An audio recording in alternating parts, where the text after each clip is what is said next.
In December of 1974, the U.S. government made Third World population reduction a central national security issue.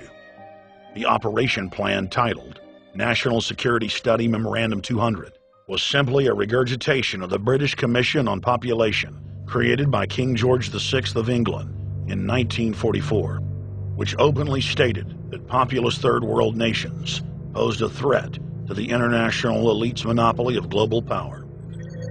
The Kissinger-authored U.S. plan targeted 13 key countries where massive population reduction was called for. Kissinger recommended that IMF and World Bank loans be given on condition that nations initiate aggressive population control programs, such as sterilization.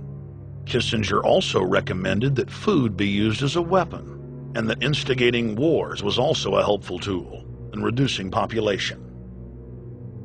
In 1972, the Nixon White House also implemented a eugenics policy, which was directed by George Herbert Walker Bush, then United States Ambassador to the United Nations. Bush advised China on the formulation of their one-child policy and directed the federal government to forcibly sterilize more than 40% of Native American women on reservations. The Bilderberg-dominated Club of Rome advocated environmentalism as the best front to implement population reduction. Western populations would accept serfdom if it was packaged as saving the earth.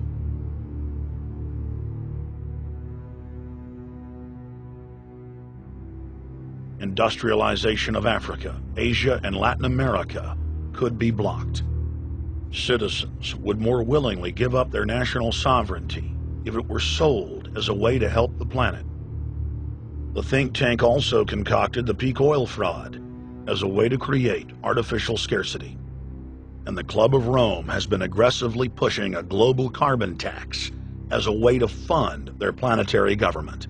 In the draft copy of the United Nations Global Biodiversity Assessment, it states very clearly that we must reduce the human population from its current level of about 6 billion people down to about 1 billion people.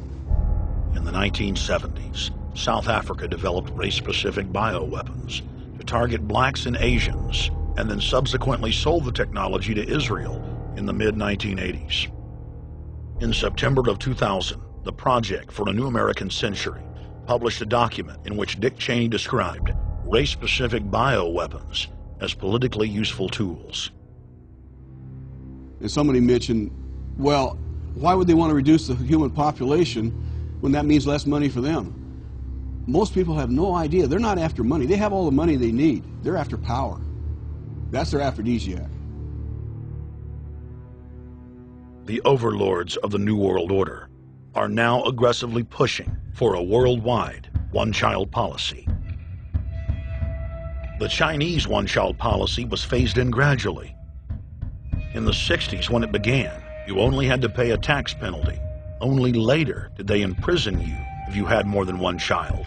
Now the exact same proposals to penalize couples who have more than one child are being made in the United States, England, and Europe. In the push to reduce global warming, children, according to some, are the new culprits.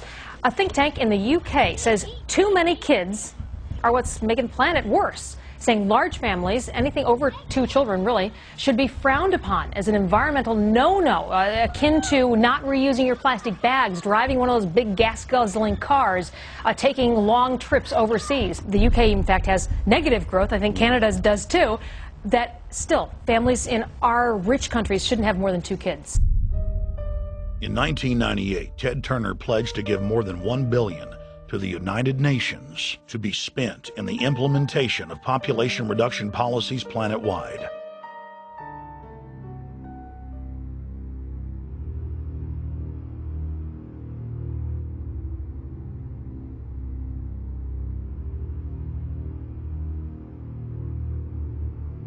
In 1999, the Bill and Melinda Gates Foundation gave $2.2 billion to Planned Parenthood, the United Nations Population Fund, and other population reduction groups. By 2007, the Gates had given more than $30 billion, almost exclusively to population control groups. The controlled corporate press cynically reported that the Gates were giving the money to help third world children. Bill and Melinda Gates were dethroned as the world's most generous philanthropists when their friend and fellow population reduction enthusiast, Warren Buffett, gave $37 billion to fund an army of population control groups. And I actually think the world will be much better when there's only 10 or 20% of us left. Dr. Eric Pianka.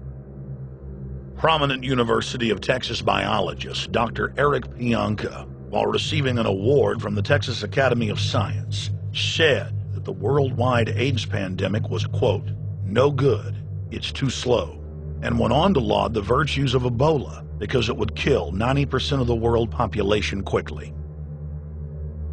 When his statements erupted into a national controversy, his graduate students defended him, stating that Pianka was too conservative and that all humans should be killed.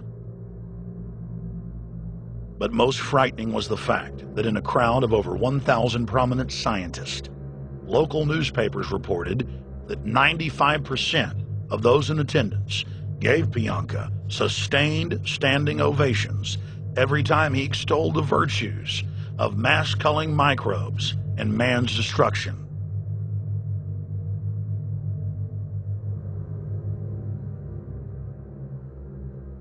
China was able to turn the corner and become the leading world superpower because they have a police state and they are able to force people to stop reproducing. Dr. Eric R. Pianka. The eugenics movement has now shaken off much of its Nazi baggage and is using people's legitimate concern about the environment as a cloak to conceal their real agenda.